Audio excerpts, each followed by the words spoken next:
आज हम देखेंगे बारखुसेन क्राइटेरिया। तो बारखुसेन क्राइटेरिया जो है ये स्टेबिलिटी क्राइटेरिया के लिए जाना जाता है। इस क्राइटेरिया में बारखुसेन स्टेबिलिटी क्राइटेरिया में एक मैथमेटिकल रिक्वायरमेंट रहती है और जो यूज होता है इलेक्ट्रॉनिक्स में टू प्रेडिक्ट करने के लिए कि लीनियर इलेक्ट्रॉनिक सर्किट जो है ये ऑसिलेट करते हैं नहीं करते हैं ऑसिलेशन, उसके देखने के लिए बारखुसेन स्टेबिलिटी क्राइटेरिया यूज होता है।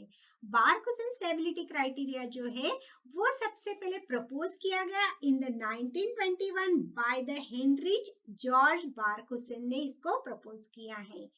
कॉमनली ये क्राइटेरिया जो है ये यूज होता है designing of the electronic oscillators में और इसके साथ साथ जनरल निगेटिव फीडबैक सर्किट्स में जहां पे हम ओपैम्प्स यूज करते हैं वहां पे ये क्राइटेरिया हम यूज करते हैं फॉर द ऑसिलेटिंग पर्पस से। तो यहाँ पे देख रहे हैं हम बारखुसेन कंडीशंस फॉर द ऑसिलेशन की। तो यहाँ पे जो ऑसिलेशन के लिए कंडीशंस रहती है वो है कि यहाँ जो ए है ये gain of the amplifying element है इन द सर्किट और बीटा जो रहता है वो फीडबैक पाथ ट्रांसफर फंक्शन रहता है। तो ये बीटा जो है ए जो है वो गेन रहता है और बीटा जो है वो feedback path of the transfer function रहता है। तो ये ए बीटा टोटल जो ए बीटा रहता है वो होता है loop gain around the circuit of the feedback loop. तो जो सर्किट में यहाँ पे ए बीटा जो है वो लूप गेन रहता है और वो फीडबैक लूप के साथ कनेक्टेड रहता है। तो यहाँ पे ये सर्किट को स्टेडी स्टेट ऑसिलेशन को मेंटेन करने के लिए एट द फ्रीक्वेंसी, जिस फ्रीक्वेंसी में हम स्टेडी स्टेट ऑसिलेशन को मेंटेन करेंगे वहां पे लूप गेन जो ए बीटा है उसकी वैल्यू हम डिसाइड करेंगे। तो ये इसके लिए डिफरेंट कंडीशन यूज होती है बारखुसेन की। तो फर्स्ट कंडीशन देखते हैं कि लूप गेन जो है, लूप गेन को हम यहाँ पे ए बीटा बोलेंगे। तो ये mod of A beta loop gain जो है ये इक्वल टू 1 होना चाहिए इन द एब्सोल्यूट मैग्नीट्यूड। एक मैग्नीट्यूड में यहाँ पे ए बीटा जो है उसकी वैल्यू 1 होनी चाहिए। ये हो गई first condition of the Barkhausen criteria. और सेकंड कंडीशन है कि जो फेज शिफ्ट है थ्रू द लूप ये आइदर 0 होनी चाहिए और द 180 डिग्री होनी चाहिए और the in the integer multiple of होनी चाहिए 2 पाई जब लेस देन बीटा ए हो तब।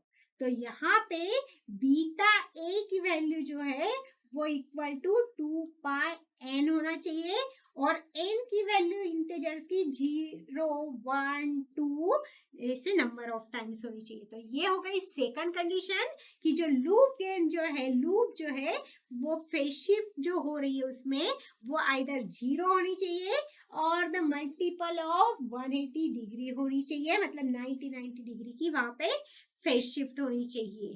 तो ये दो जो कंडीशन है ये सेटिस्फाई करती है बारखुसेन क्राइटेरिया को और ये कंडीशन बहुत नेसेसरी रहती है। पर ये दोनों जो कंडीशन है ये भी सफिशिएंट कंडीशन नहीं है फॉर द ऑसिलेशन के लिए। कुछ सर्किट के रिक्वायरमेंट में ये सफिशिएंट है पर कुछ ऑसिलेशन सर्किट के लिए ये कंडीशन सफिशिएंट नहीं है। यहाँ पे हम देख रहे हैं कि बारखुसेन क्राइटेरिया फॉर ऑसिलेशन जो है उसकी ब्लॉक डायग्राम देख रहे हैं। इसमें इनपुट जो सोर्स दिया है वो दिया है हमने एम्पलीफायर को, आउटपुट लिया है, आउटपुट से अगेन फीडबैक लिया है और जो फीडबैक आउटपुट लिया है वो अगेन मिक्सर को या कंपैरेटर को हमने गिवन किया है और इस कंपैरेटर में जो इनपुट सिग्नल आ रहा है Vs और आउटपुट आ रहा है फीडबैक नेटवर्क से Vf, इनको अगेन कंपेयर किया जाएगा और कंपैरेटर के आउटपुट में हमें अगेन मिल जाएगा Vd और ये जो कंपैरेटर का आउटपुट में जो Vd मिला है वो रहेगा हमारा एम्पलीफायर का इनपुट। तो देखते हैं इसका डेरिवेशन इस डायग्राम से कि कैसे हम फाइंड आउट करते हैं बारखुसेन क्राइटेरिया का सॉल्यूशन। तो इसमें देखते हैं कि जो Vd है, Vd जो है ये डिफरेंशियल वोल्टेज है और ये मिलता है हमें comparing the input source voltage Vs और Vf जो फीडबैक वोल्टेज हमें मिला है। तो ये हो जाएगा Vf प्लस वी एस, और ये हो गई हमारी इक्वेशन नंबर 1। और आउटपुट वोल्टेज देखते हैं डायग्राम से कि आउटपुट वोल्टेज जो मिल रहा है वो मिल रहा है हमें ए इंटू वी डी से। तो ए इंटू वी डी मतलब ए वी गेन है वो, तो A V into V D. तो इस पे से हम वी डी की इक्वेशन फाइंड आउट करेंगे, तो वी डी हो जाएगा output voltage divide by gain A V, और ये हो जाएगी हमारी इक्वेशन नंबर 2। और जो वी एफ है वो वी एफ है हमारे पास, यहाँ पे डायग्राम से देख रहे हैं कि वी एफ जो है वो है हमारे पास beta V O, output voltage into the beta, और ये हो गई हमारी इक्वेशन नंबर 3। तो अगर इक्वेशन नंबर 2 और 3 को इक्वेशन नंबर 1 में पुट करते हैं तो इक्वेशन नंबर 1 हमें मिल जाएगी यहाँ पे, पुट इक्वेशन 2 and 3 in 1 में अगर पुट करते हैं तो 1 इक्वेशन मिल जाएगी, वीडी की वैल्यू मिलेंगी हमें V O divide by A V equal to V F की वैल्यू है हमारे पास बीटा वीओ, तो beta V O plus V S, और ये हो गई हमारी इक्वेशन नंबर 4।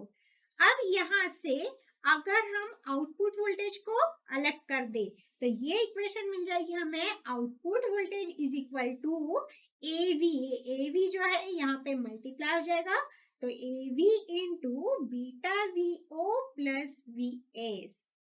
अब इस इक्वेशन को हम और सिंप्लीफाइड कर लेंगे तो आउटपुट वोल्टेज मिल जाएगा A V into beta V O plus A V into V S.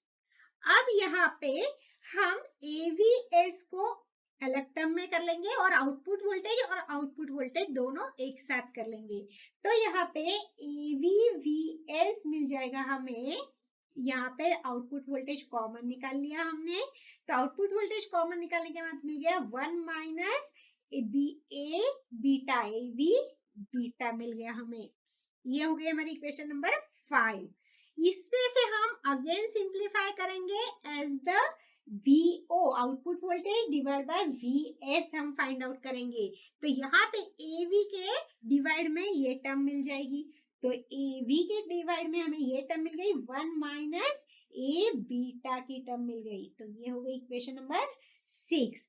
तो यहाँ पे ये जो V O by V S मिला है इसको हम बोलेंगे ए एफ, तो ए एफ जो होता है वो हो जाएगा हमारा V O by V S, और उसकी वैल्यू हो जाएगी यहाँ पे A V divide by 1 minus A V beta, तो ये मिल जाएगा हमें यहाँ पे गेन। तो ए एफ में जो वी ओ लिया है हमने ये आउटपुट वोल्टेज है, और वी एस जो लिया है वो इनपुट वोल्टेज है, तो ए एफ जो मिला है गेन जो मिला है वो मिला है ए V divide by 1 minus A V beta. तो यहाँ पे हम ये देख रहे हैं कि ए बीटा जो है ये एक फीडबैक फैक्टर है of the loop gain, A beta जो है फीडबैक फैक्टर है लूप गेन का, और ये 1 रहेगा तब हमें ए एफ जो मिलेगा वो इंफिनिटी मिलेगा, तो यहाँ पे जो ए बीटा है इसकी वैल्यू हम 1 पुट करेंगे, ए बीटा इज इक्वल टू अगर 1 पुट करते हैं तो ए एफ हमें मिल जाएगा ए डिवाइड बाय 1 माइनस 1, तो ए डिवाइड बाय 0 मतलब ए एफ मिल जाएगा हमें इंफिनिटी। तो जब बार्क-हुसेन क्राइटेरिया के अकॉर्डिंग ए बीटा की वैल्यू अगर 1 पुट कर रहे हैं हम तो हमें जो गेन मिल जाएगा वो इंफिनिटी मिल जाएगा, इसलिए यहाँ पे हम ये देख रहे हैं कि जो आउटपुट है विदाउट एनी इनपुट, यहाँ पे जो आउटपुट मिल रहा है विदाउट एनी इनपुट हमें जो गेन मिल रहा है वो इंफिनिटी मिल रहा है, इसलिए amplifier in this condition works as an oscillator. इस कंडीशन में एम्पलीफायर जो है वो एज ए ऑसिलेटर वर्क करता है, और ये जो कंडीशन है ए बीटा इज इक्वल टू 1, यहाँ पे इस कंडीशन को हम बोलेंगे यहाँ पे बार्क-हुसेन क्राइटेरिया, और ये जो बार्क-हुसेन क्राइटेरिया ये सेटिस्फाई होता है, इसकी रिक्वायरमेंट तब रहती है सेटिस्फाई करने के लिए to operate the circuit as an the oscillator, इसलिए ये बार्क-हुसेन क्राइटेरिया हम फॉर सस्टेन ऑसिलेशंस के लिए यूज होते हैं। सस्टेन ऑसिलेशन मतलब ए बीटा इक्वल टू जब हम 1 लेते हैं, और यहाँ पे ये सस्टेन ऑसिलेटर हम amplifier with the positive feedback के लिए भी यूज कर सकते हैं।